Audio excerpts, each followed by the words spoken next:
Welcome to the Flying Octopus podcast, offering a new perspective on Red Wings hockey, as well as all the important news from around the NHL. And now, here are your hosts, Tony Wolak, Devin Little, and Evan Sabrin.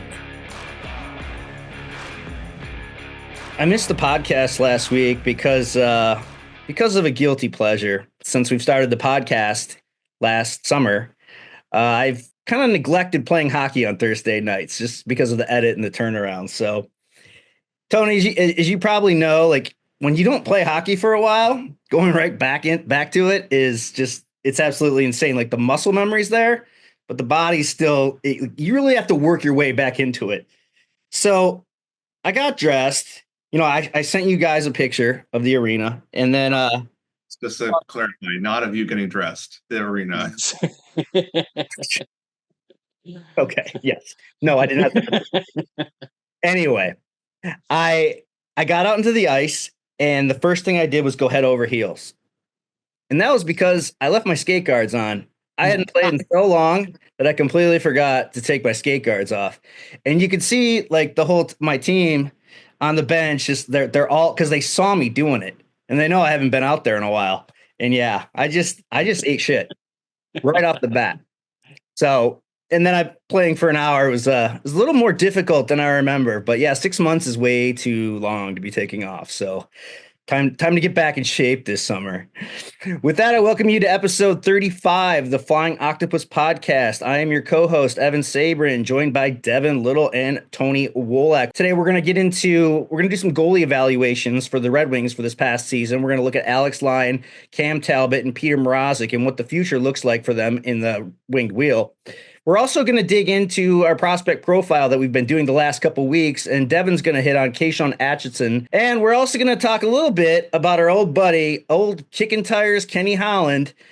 Took a new job with the Los Angeles Kings. So Kenny's going to be out here with me, and, you know, hopefully I don't run into him to talk about the 2017 and 18 draft. But we're going to discuss a little bit about that and more, and what that means for the Red Wings with all the connections between Jim Hiller, Kenny Holland, Steve Yzerman, get into all of that stuff. But before we get started, I'd like to remind you where you can find us. You can find us on Twitter at Flying Octopod. We're also on YouTube under the same name. And you can find us on iTunes, Spotify, or wherever you get your podcasts. Now, Tony, since you're the goalie guru, we're going to look back at last season's goalies. We told everybody about player evaluations. We're going to continue doing that. Let's look back at this season. It was not the greatest season for goalies, but it also was probably a little better than last year. I thought Cam Talbot was solid. The Peter Mrazek addition was kind of surprising for a lot of us at the trade deadline. And, you know, Alex Lyon's contract expired, so we don't know if or when he'll be back. This is part 4 of our 4-part evaluation of the team as a whole. So focusing on goaltending, we'll, cover it for the team in general, but also, look at individual players like Talbot, Lyon, Mrazek. So Evan, you're right. Grand scheme of things, goaltending was a little better year over year. And I think Cam Talbot was the key to that. Obviously he was the main addition, but he definitely brought a sense of calm to Detroit's crease. And replacing 1-for-1 for James Reimer is definitely a step up. But overall, we'll start with Talbot. Overall, he did pretty good. It wasn't an otherworldly sort of season. He wasn't an all-star or anything like that, but he was fine. He was good. Yzerman and McClellan, agreed with that. They said he was good this year. His first year with the Red Wings, and he's got another year left on his contract, so he'll be back for 2025-26. Overall, ended up playing 47 games, recording 21 wins during that time. He had a .900 save percentage and a 2.93 goals against average. For the most part, I thought exactly, like I said, he was fine. Like he was good. He's fine. This isn't an Igor Shesterkin in net, an Andrei Vasilevsky in net. No, it's the mid-tier. Cam Talbot was Cam Talbot, and he was what you expected. And for the Red Wings, that was great because he is the best goalie they've had in the last few years. That's sort of saying something. But if the Red Wings had made the playoffs, he was going to start game one. He came in and, quickly, I thought he pretty quickly adapted to the defense in front of him. I know some goalies, it could take a little bit to get used to the players around him, but he's a veteran, he's a pro. He got used to things pretty quickly. There were certain periods during the season, and this stretched for like multiple games, where he was good, but he couldn't make that critical save. And a few games here and there, maybe the Red Wings are a little closer to a playoff berth, but he was asked to do a lot with the team in front of him. But you hoped that a little more could be done. I don't think you can look back at the season and think he did as best as he was going to do. If he was just a little better during those stretches where he just didn't have it. I mean, I think we'd be looking at him as, one of the top players on the team in terms of like impact they had on the team. Now, that's just me. That's the goalie's perspective. Just always wanted the goalies to be perfect, frankly. But I know that's not everyone's perspective. But Devin, how did you feel about Cam Talbot during his first year with the team? I agree with a lot of what you said there, Tony. Stretches where he very much looked like the best goalie this team has had in years. And I agree with your sentiment there. That is very much saying something. And then there's also stretches of time where he was, you'd want to pull your hair out because it's like, dude, make a stop. Holy cow. Looking a little bit deeper into some of his other stats here, quality start percentage of 56%, .558. That's good. Like that's better than I think any Red Wings starting goaltender has had anytime recently. I don't have the numbers to back that up, but I firmly believe it. And then goals saved above average, it's like pretty much evened out. So ultimately, you kind of take everything into account. I mean, he was good, not great, really. Like that's fine. I think that we've seen, all we have to do is look over to Edmonton and see that you don't need elite goaltending to win in this league. You just need a guy that can make enough stops to give the guys in front of him a chance. And I think more often than not, that's what Talbot did. I think that moving into next season, the biggest thing for me is just kind of the fact that he's going to be turning 38 in July. Goalies age a little differently than the other positions, go figure. But I don't really care who you are. If you're 38 playing professional sports, you're on the decline. Makes me young, by the way. Right? Me too. So I guess my question is what is 38-year-old Cam Talbot as good as 37-year-old Cam Talbot? And if he's not, what does that drop off look like? There's another point I want to make here, but we have two other goalies to talk about before I can get to that point.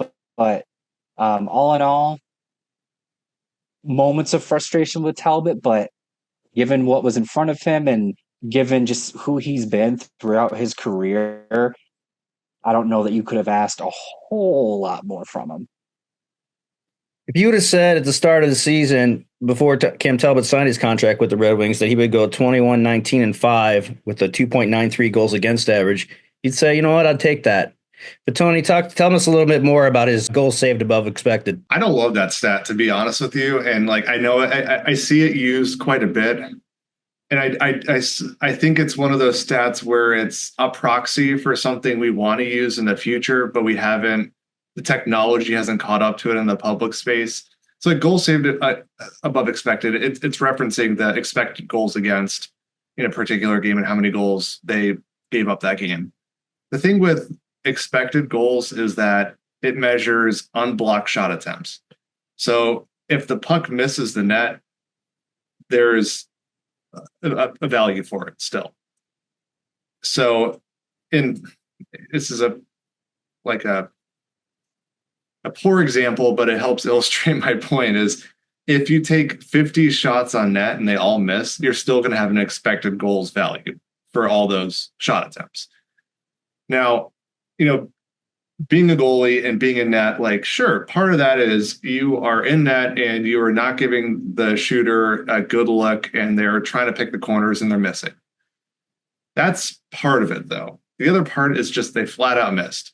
I've skated out enough times to know you miss the net a lot, and that it just happens. And like, you can try to pick your shot, or you can just rip a shot and it just misses. But I don't feel it's fair for a goalie to get credit for missed shots. Now, like, and I feel like I should be on the goalie side here to give them credit for that, but I don't feel comfortable with that.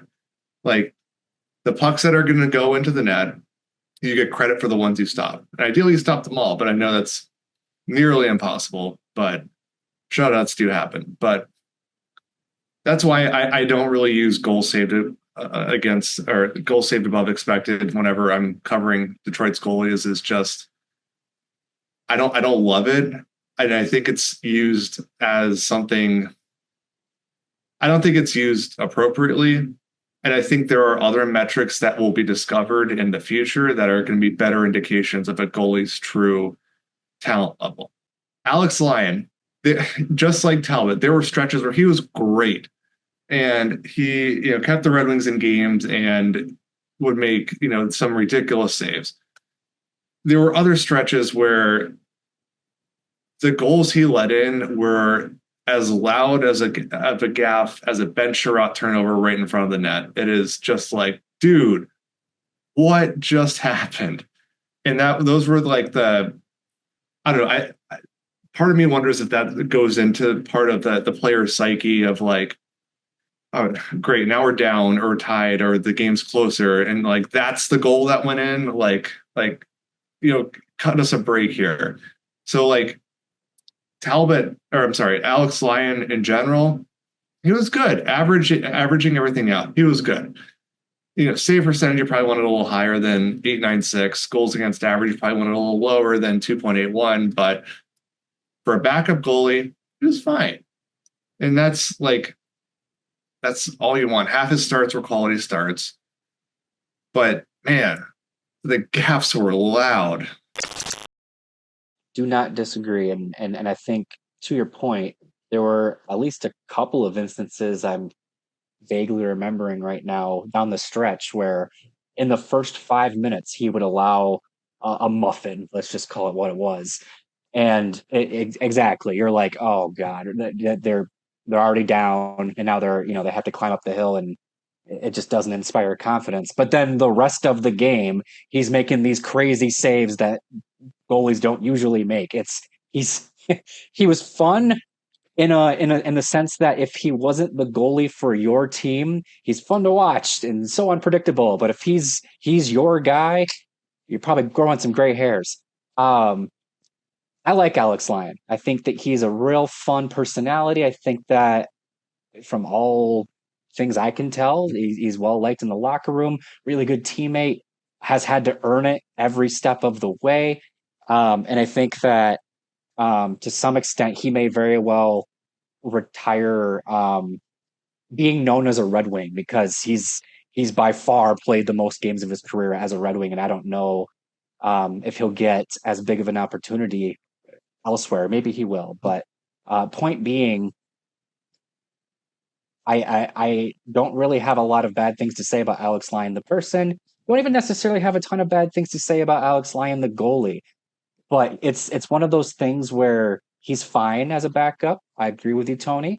More or less did everything you could ask for from a backup goalie, but also clear spot of potential improvement moving forward.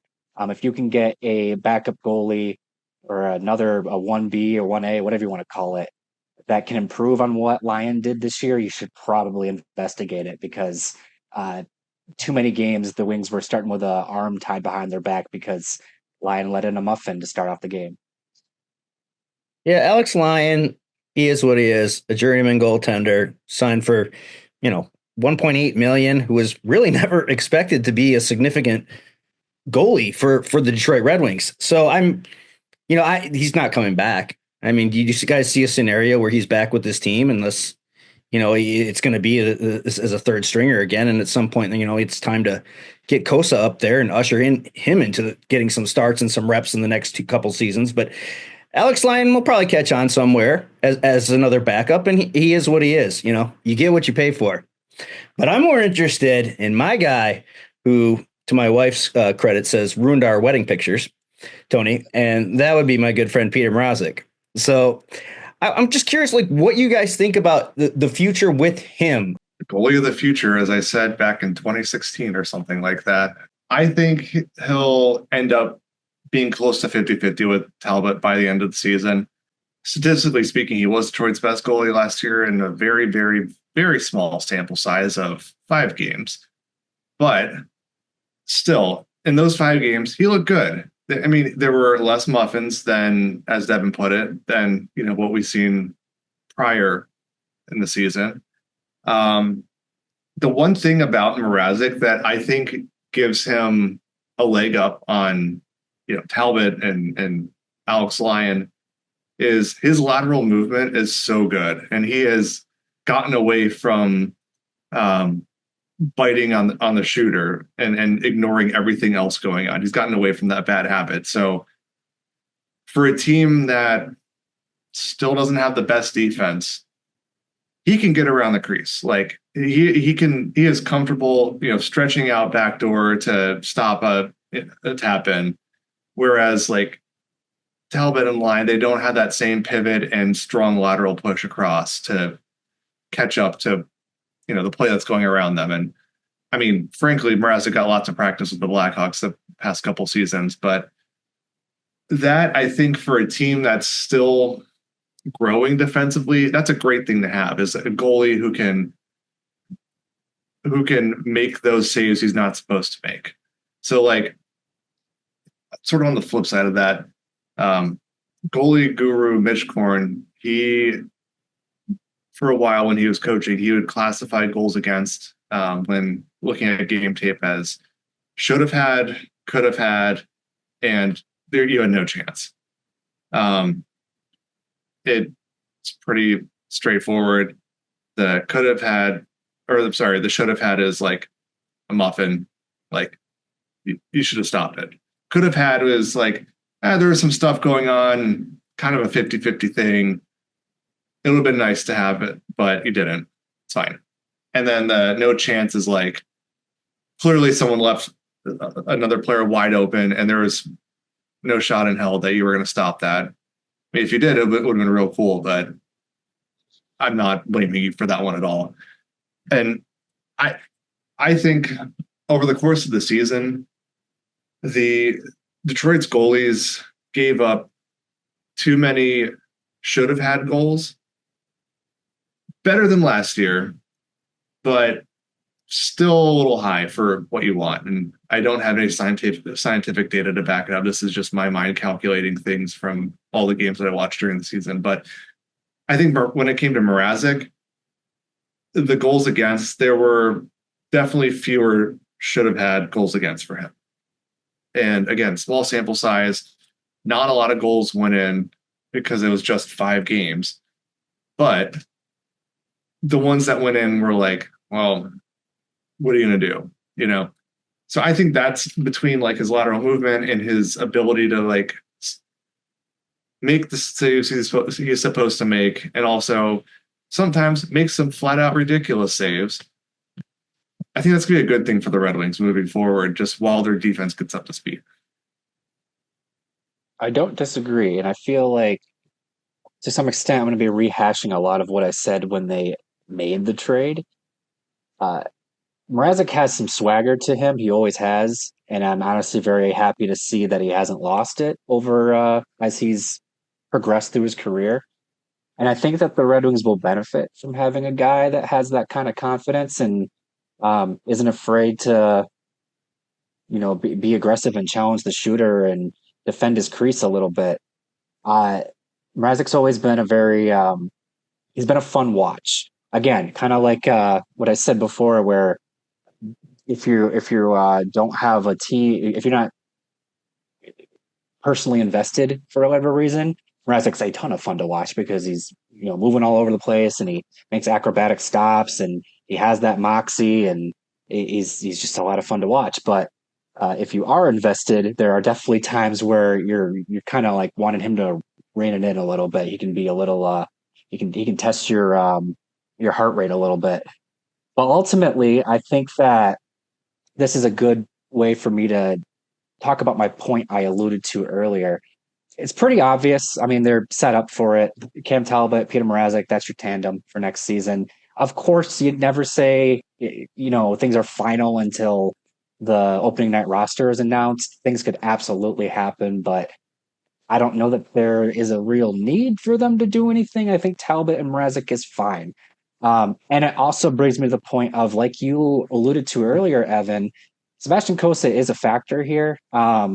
We'll talk about the Griffins season here very shortly, but the fact of the matter is that he was a first overall pick. He's been marinating for a few years now, has had 2 seasons now where he's been the starter in Grand Rapids. He's now at a point in his development where you are expecting him to maybe not land a role right away in Detroit, but definitely be pushing for some starts, really be that third goalie, whether he's in Detroit or not. He's going to be that first call up, or at least you hope he is. And I think that with Talbot and Mrazek as your tandem in Detroit, that's a good tandem to where they should be able to do the job next year, but they also aren't so good that Hossa's not coming up. There's no way he's coming up. Oh, and also I just mentioned Talbot is 38 years old, and Peter Mrazek only played 5 games with the Red Wings this year because he had an injury that basically knocked out the rest of his season. So not only are these guys not like so good that it doesn't make sense to call up the kid, but they're also going to have some durability things throughout the year. It's almost like kind of a foregone conclusion, and that'll allow Cossa his opportunities to play some games and potentially lay claim to that spot in Detroit. I think that they've set themselves up really nicely for next season and moving forward, because if the goal is for Sebastian Cossa to eventually be their starting goaltender, as with everyone else, they're going to make him earn it. But I think that he's set up to have a real good shot to earn it next year, while also not being forced into a situation where he has to do it. He's going to be able to earn it instead of, you're one of the 2 goalies, get it done, and for what it's worth too, I think once he is up there, Talbot and Mrazek both have a lot of good experience they can pass on to him too. And just like with every other prospect, they have to earn it, as you said. Like same with Marco Kasper, same with Elmer Soderblom, same with Albert Johansson. They all had to earn it. So why should Cossa be any different? Again, I think we all know how I feel about Peter Mrazek. When he first came up with the Red Wings, I thought, especially after watching his World Junior appearances, I thought this was going to be the goalie of the future. So did my wife with the wedding pictures, and just didn't pan out with him. And I know there was a lot of talk about Mrazek maybe not having the right attitude, and that was part of the reason why the Red Wings may have given up on him very early. But it seems like maybe that attitude is a little more adjusted now as he's gotten older. So I'm excited to see how he turns out this season in a tandem with Talbot. And maybe he's a guy who can, lend an ear to help out Sebastian Cossa when he does come up and make these kind of starts, because he has been a big prospect at one point in his life, as Sebastian Cossa is. So I'm very eager to see that. And just real quick, I mentioned Mrazek's moxie and how he kind of has that attitude that he brings to the ice. Sebastian Cossa has some moxie and he brings a certain attitude to the ice. He likes to talk on the ice. He is very much willing to engage with the opposition, chop at people standing in his crease. I mentioned, Talbot and Mrazek will have some wisdom to pass down to him. If anyone can teach Cossa how to harness his personality on the ice, it is Peter Mrazek. And I think that that's going to be that could be really fun to watch in the future. All right, guys, good stuff. Well, let's shift gears here now, and we're going to start on our 4th prospect today, and that is Devon's guy, Kashawn Aitcheson, left-handed defenseman, plays for the Barrie Colts. Devon, take it away, man. I'll start by saying that the first thing I have written down is mean MFer. He Kashawn Aitcheson very much plays with an edge to his game. He is a physical defenseman, but don't let that fool you. He also can produce on the offensive side of the game. It's kind of funny. He's not. I mentioned when we talked about Jackson Smith a couple weeks ago. He was 6'3", and basically he could end up being built like cider when he's done growing. Aitcheson is actually a little bit littler, not too much more. He's 6'1", 190, going on 200 here. But he definitely uses all of it. He is not afraid to engage physically. He is not afraid to stand up for his teammates. He is we talked about this off air, Evan. You mentioned a certain former Red Wing that when you were watching his tape, he kind of reminded you of. That would be Nicholas Kronwall, because he's definitely dishing out a lot of Kronwalls. The biggest thing with Aitcheson for me is kind of projecting his upside. I think his physicality is kind of his golden ticket to the NHL, whether he is a point producer or not.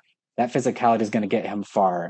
And with that physicality, he should be able to be a sound defender as well. Even if not, in a top 4 role, he should be a solid defender, everyday NHL defender. Obviously, at 13th overall, you want something a little bit better than that. But point being is that I think he has a pretty high floor just because of what he does on the physical side of the game.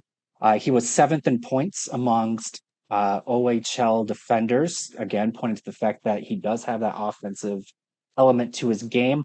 Does have a heavy shot as well. Definitely is willing to challenge the goaltenders with it.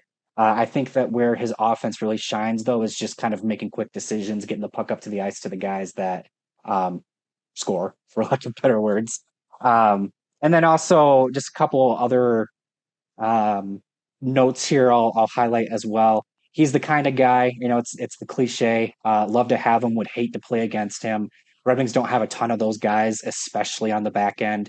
I talk about how Jackson Smith, he's very much kind of that modern defenseman. He's of that mold. I think Kashawn Aitcheson is kind of a throwback defenseman. I think he would have thrived on the 90s, early 2000s New Jersey Devils. And then last but not least, we talk about other potential comparisons here in terms of NHLers.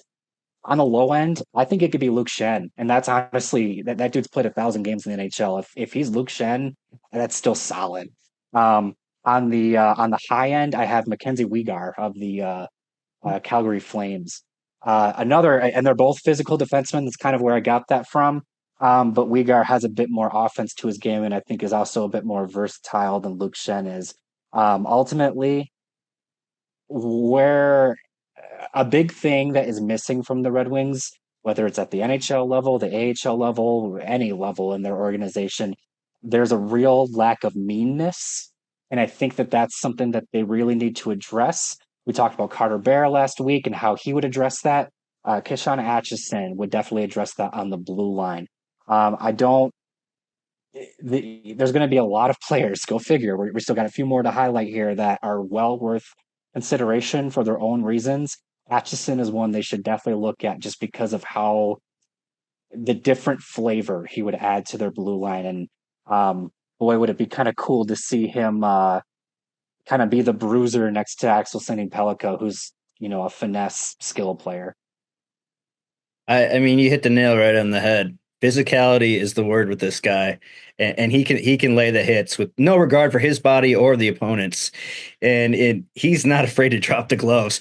If you watch his YouTube highlights or any of the draft profiles, some of them are 8 or 9 minutes long. About 4 or 5 minutes of them are him dropping the gloves, and he's a showman. He likes to go to the crowd and flex the muscle and all that. And that's that kind of toughness and grit. And you can also see that he plays with a passion.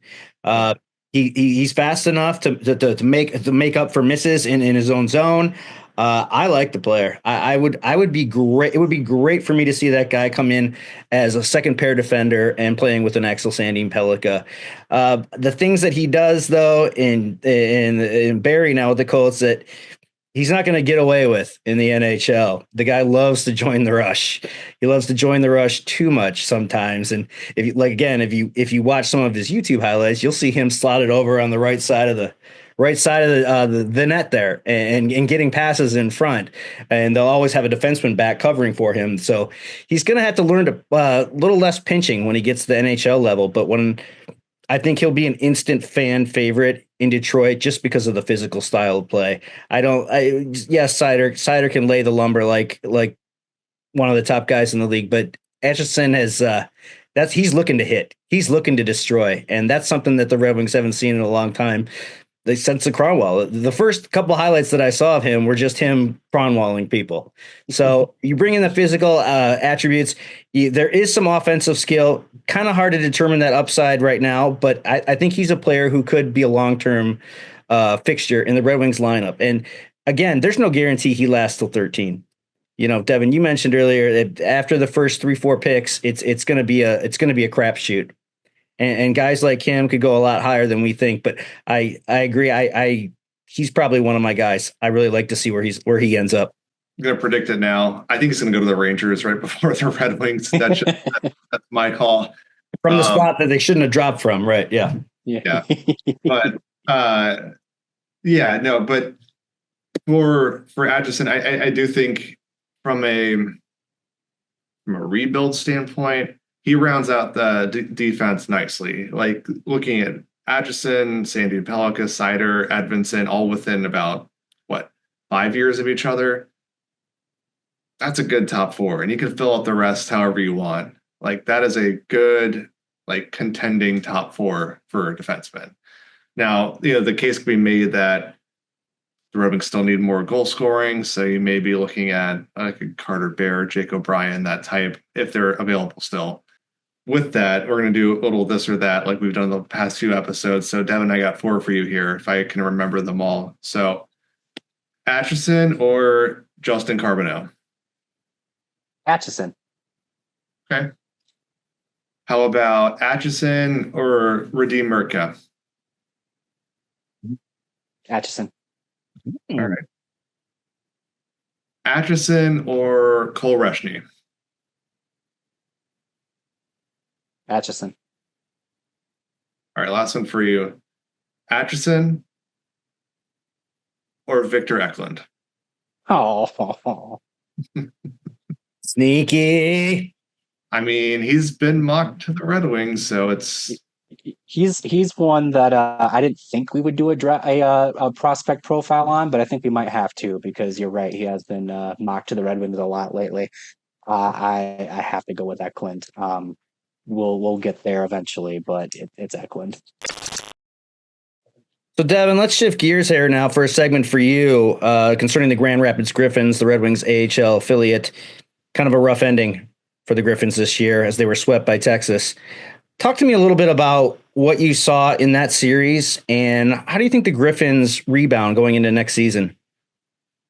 The Griffins, it's kind of funny. They had a inverse of what they had last year. Last year, new coach, a lot of new faces. It took them a couple months to really get going, and then once they kind of got into the new year, like pretty much right with Marco Kasper, honestly, the team took off and they started winning games, and they were able to win a playoff round, and were one win away from winning a second playoff round as well, and felt really good heading this season. And then this season they started off really strong, and then right around the new year, it's like things fell apart. Very much tale of two seasons for this team, and unfortunately they were not able to rediscover their game before it was too late, basically. I think it's disappointing for a lot of reasons. Obviously, with the Red Wings not making the playoffs, you want to see the Griffins at least put up a fight in the playoffs. Maybe you're not expecting Calder Cup every single year, but you'd like to see them be in the mix, and swept in the first round is not being in the mix. I think, and then also for what it's worth too, this was a team that was filled with a lot of important high ceiling prospects.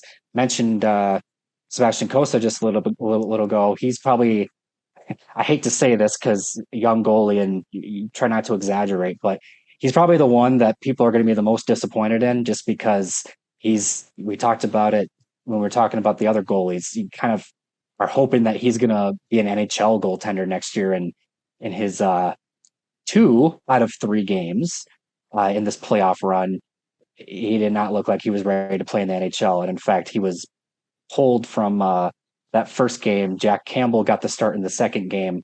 Your goalie of the future, that's not what you want to see from him. And then Axel Sandin-Pellikka was probably a big name, of course, joined the Griffins late with Michael Brandstad-Nygaard. Was hoping to see them kind of be the added, like the reinforcements that push the Griffins over the edge. And you definitely saw flashes, especially from Sandin-Pellikka. Very easy to see how talented he is. And honestly, whether he's in the AHL next season or the NHL next season, kid's going to perform well. He looked comfortable. And then Michael Brandstad-Nygaard, he's going to be in the AHL next year. I'm very confident in that. And I think that he might have that same kind of progression that we saw Marco Kasper have last year, where, maybe a little hard to get things going at first, but then once he hits his stride, you're not going to look back. A few other people, Nate Danielson's another one to mention. He's one that ultimately you can't be too disappointed with this season. He put up points, competed at a high level, was even put in some matchup situations where you're expecting him to really shine defensively. Maybe you would have liked to see a little bit more from him, especially, you're expecting your best players to step up in the playoffs, and that didn't really happen. But all in all, I'm not too disappointed in him. Biggest thing for me, honestly, and I've been thinking about this a lot since their season ended, there's a coaching change in Detroit this year. Obviously, we all know that. The coaching staff in Grand Rapids was very much still running Derek Malone's system. Dan Watson and Derek Malone they go back to their Toledo years together. And when Todd McClellan took over, he stated he wanted Grand Rapids to kind of keep doing what they were doing. He didn't want to mess with anything over there. But now that they have fallen short and, in fact, kind of imploded once we got into the new year, I don't think Dan Watson is in trouble by any means, but I do wonder if there's going to be some philosophy changes in Grand Rapids heading into next season. If anything, just to kind of line up more with what Todd McClellan wants to do in Detroit. But it'll be interesting. We talked about how Steve Yzerman made it very clear that the results in Detroit this season were not good enough. Well, making the playoffs is great, but the expectation for the Griffins this year was to compete for the Calder Cup, and they didn't win a single playoff game, so they very much fell short of expectations too. So Red Wings are going to seemingly have a makeover in the offseason. I wouldn't be surprised if the Griffins have a little bit of a culture reset as well. You mentioned all of Detroit's top prospects that were playing there. We'll throw in Antonio Hansen as well, since he came over towards the end of the season. Generally speaking, I thought the young guys were pretty good, in a tough playoff series. Obviously, the Red Wings didn't win a game, but the young guys, they were good. They were what you wanted them to be. It didn't translate to the score sheet all the time, but they did their job. Now, the one thing that stood out for me was the same day as the Yzerman McClellan end of year presser, where they pretty much said that, yeah, Sebastian Cossa needs more time in the AHL. Literally 3 hours later, he goes out and lays an egg. And I'm like, that maybe that timing wasn't the best, but who knows? Maybe he didn't even see it. It was just coincidence. But at least that's one thing that stood out for me. I was like, let's work on our timing next time around. It was good to see Brandstad Nygaard. He looked like he looked as good. I thought he looked as good as advertised, and he's gonna cause havoc for opposing teams. But I also thought maybe, looking at Axel Sandin-Pellikka, he may. I don't know if he's going to start with the Red Wings next year, like some people project, but I think he's going to need a little more time in Grand Rapids, a little more seasoning. So probably not going to make the team out of training camp. I don't feel that way. I don't know what you thought about his performance, Devin. I think for me personally, I'm very much looking at Axel Sandin-Pellikka and expecting them to handle him very similarly to how they handled Simon Edvinsson. Obviously, he can force the issue and things can change, but they were very, very patient with Edvinsson. Last season, you and I were losing our minds because Edvinsson wasn't getting that call up. But ultimately, I mean, Edvinsson had a pretty good season, so I think it worked out pretty well for him. So, and I mean, it's just the Red Wings' way. They're going to take their time with their prospects if they can, and then give them the opportunity when they clearly deserve it. I do not expect. I'm not going into next season expecting sending Pellikka to begin with the Red Wings. Having said that, though, just like Edvinsson, he'll probably play some games as long as he performs well. All right, we're getting to the end here, but we got a couple more topics that we still want to hit on. And the first one is World Championships. How much are you guys watching? What are you seeing out of the guys? Marco Kasper, we've seen all over Twitter. Looks like the second coming right now. He's been great. But Devin, what else have you seen out of the Red Wings players that have participated in the World Championships? Well, I've been seeing the guys that everyone's already excited about give cause for people to be more excited about. Lucas Raymond continues to solidify himself as one of the top talents out of Sweden right now. In fact, might even be one of the more underrated talents coming out of Sweden, at least in terms of their overall talent pool. I think people don't quite yet realize how good Lucas Raymond is. Marco Kasper, as you alluded to, is an absolute dog, whether he's playing in Detroit or whether he's representing his native Austria. It's one of those things where the kid just doesn't stop. I almost feel like once his season is completely over, now he's free to just like enjoy the summer and train at his leisure. He's going to be a little upset because he doesn't have hockey to play anymore. And then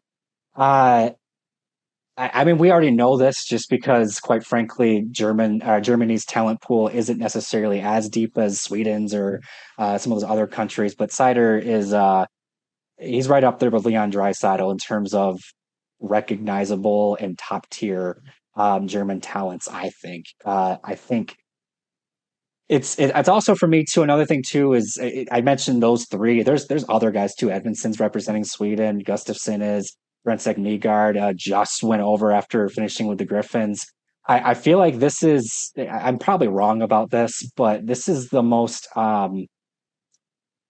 reason for Red Wings fans to want to tune into this stuff, just because there's so much representation, and it's not just Dylan Larkin and Team USA. It's all their young kids that's like the source of excitement in Hockey Town right now. I think that it's. I'll be honest. I haven't been watching every single game. I do not have the time for that, and it's draft season. I'm catching up on all this stuff, but the little bits I have been watching, it's good hockey. Very excited to see the Red Wings top guys performing well on a national stage, and it just kind of continues to whet my appetite for next year when the Winter Olympics are set to take off with NHL talent for the first time in a long time. It's funny for me watching Lucas Raymond dominate on the world stage, whether it was the Four Nations tournament or the World Championships, kind of makes me think back to when he was,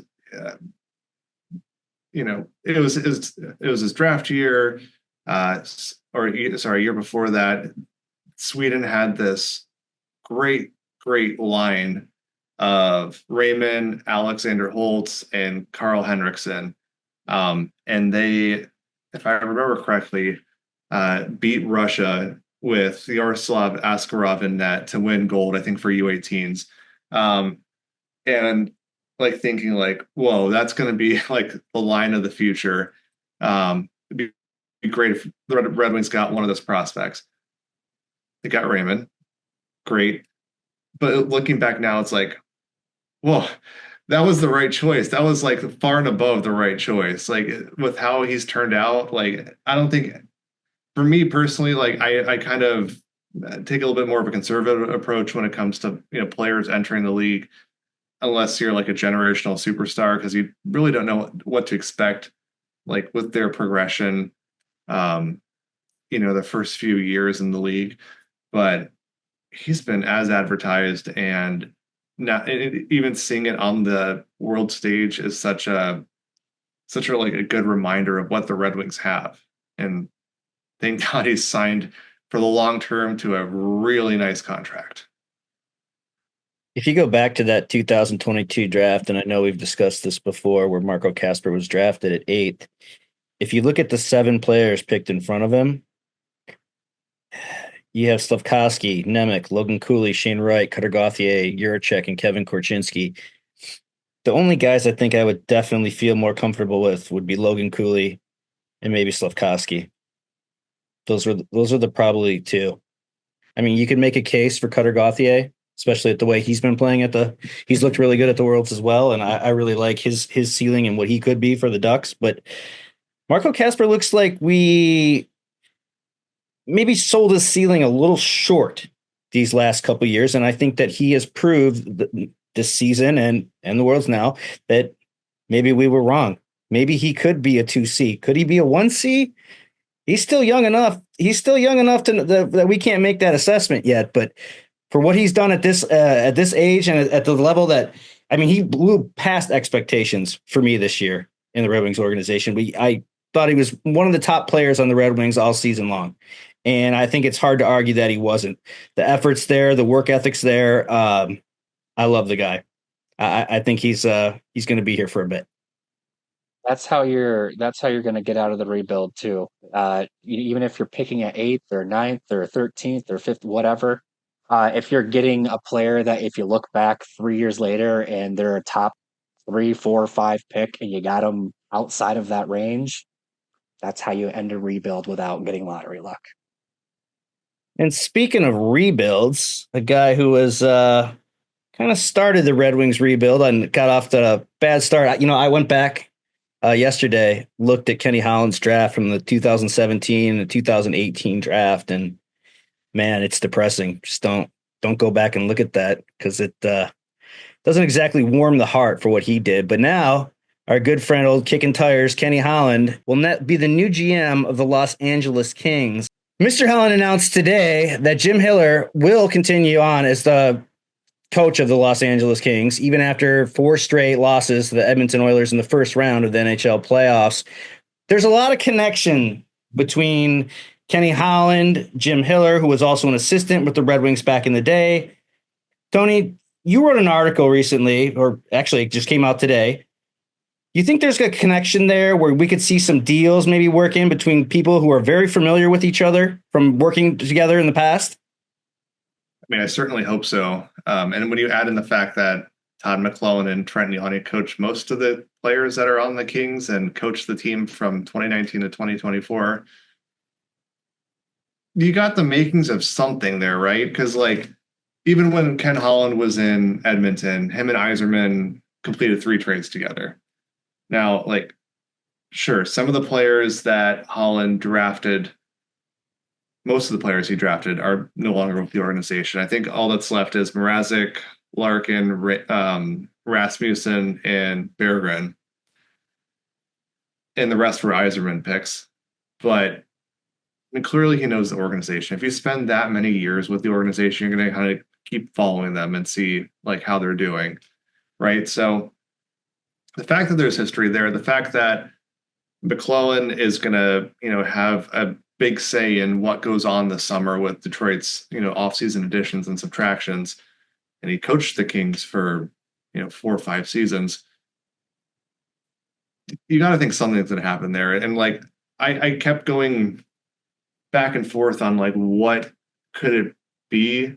I don't think it's going to be any marquee players. I've seen Kevin Fiala's name come up. I've seen Mikey Anderson come up. I don't know if it's going to be those players. I could see the Red Wings going after Alex Laferriere or Trevor Moore, 2 players who Todd McLellan can definitely trust in the middle 6.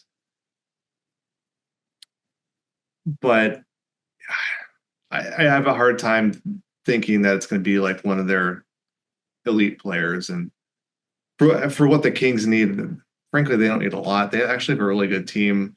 If they re-sign Tanner Jeannot, Vladislav Gavrikov, much to our chagrin if that happens, and also Andrei Kuzmenko, who was pretty solid for them once he joined the team. They resign those 3 players and just have, natural and internal development. They're going to have another really great team. But I can see Holland, if he's not shaking up the coaching staff, wanted to just shake up the lineup just a little bit to try to maximize things and not just be content with running it back. And even if they don't re-sign those players, like maybe swapping a couple, here and there to find better fits for the team. And the player I keep coming back to from the Red Wings is Michael Rasmussen. And Holland drafted him 9th overall in 2017. And I know, looking back, there are probably a few players who Red Wings fans would have preferred over him. But at the time, it's like that pick made sense.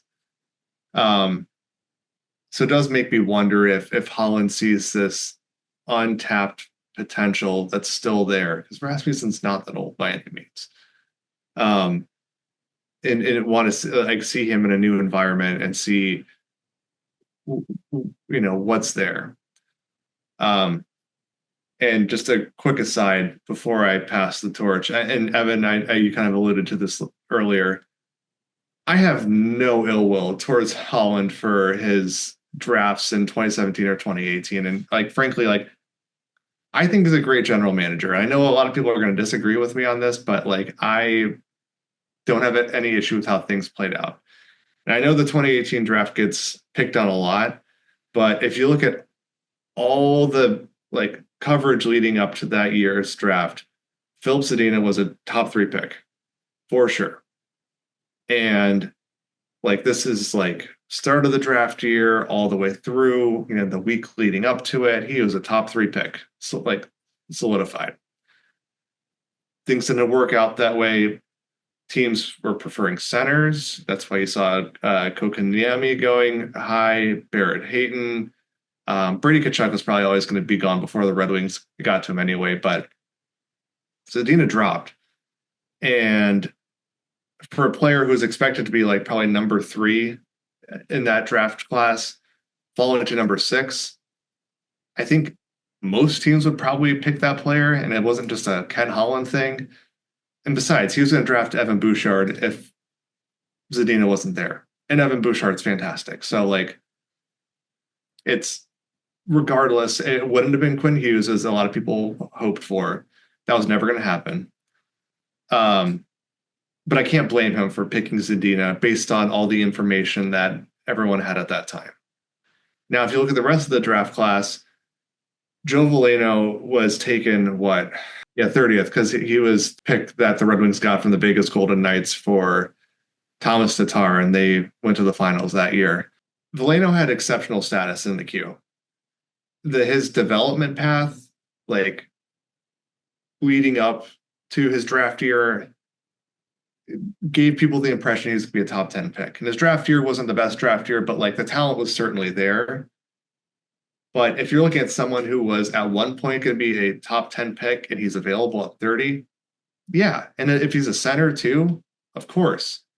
I don't think anyone can debate Jonathan Berggren going 34th or 5th or something like that. He's still, he's coming along. It's not going to be a top 6 forward, but if you're going to get a NHL lineup regular in the second round, yeah, sure.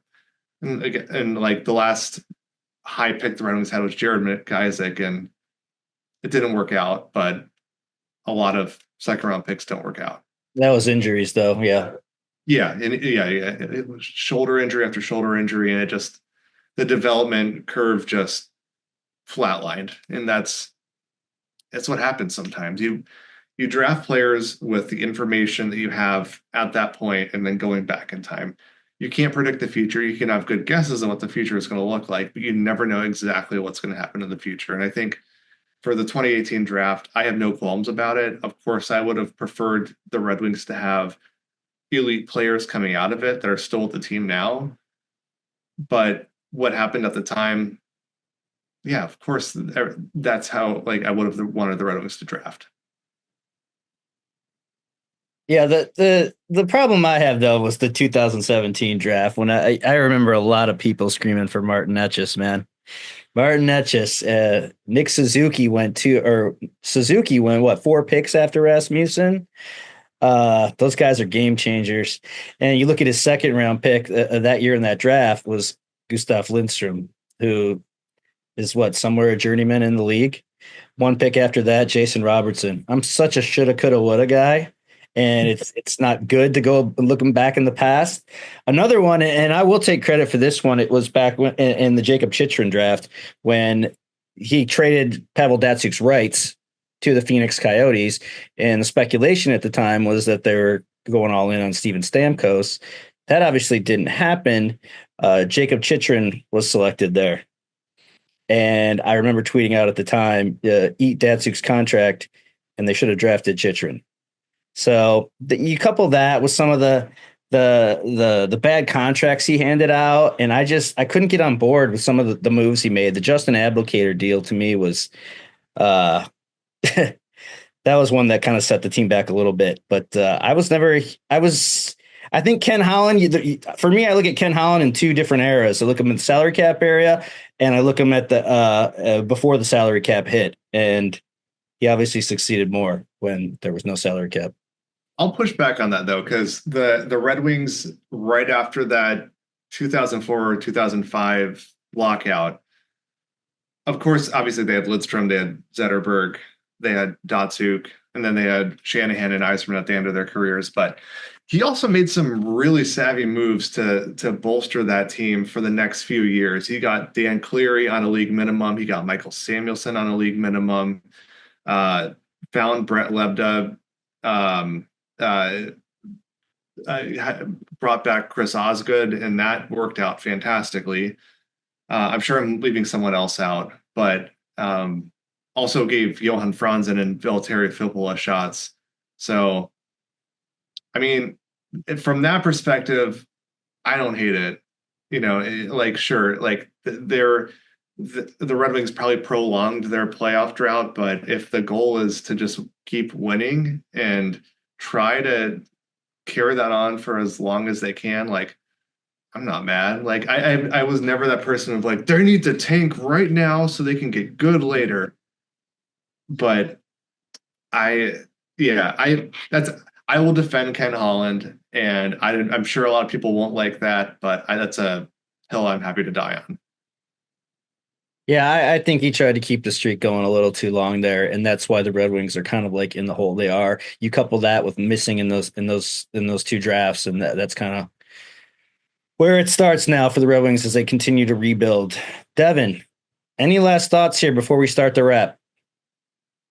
I just think it's another friendly face across the league for Steve Yzerman. Pat Verbeek is obviously over in Anaheim. Interesting coaching choice in Anaheim, by the way. Yep. And then now you have Ken Holland right next door, basically in LA. It's always good to have, allies across the league for many different reasons. I even think of the move where when Ken Holland was in charge of the Oilers, where they got Klim Kostin for free, basically taking on Kyler Yamamoto's contract and buying it out. That type of stuff very well could happen again. Just going to the LA Kings now, just when you already have an established level of trust and just kind of familiarity with another person, you tend to call each other up from time to time. It's just kind of the nature of the beast. But I think this also, just kind of to spin it away from the Red Wings for a second here, it also shows that the Kings are very serious about turning the corner and winning games now. And it is kind of funny to me that they took the guy, that their new GM is the guy that turned the Oilers from like a should be better team to now a team that's kicking the Kings' butt every single year in the playoffs. Maybe that's the secret sauce, and maybe Ken Holland's going to be the thing that gets them over the hump. But I'm excited to see what he does. I I feel like I kind of land somewhere in between you guys in terms of how I feel about Ken Holland. In terms of how I feel about Ken Holland, do think he gets a lot of extra hate across the league. He's very clearly well respected across the league.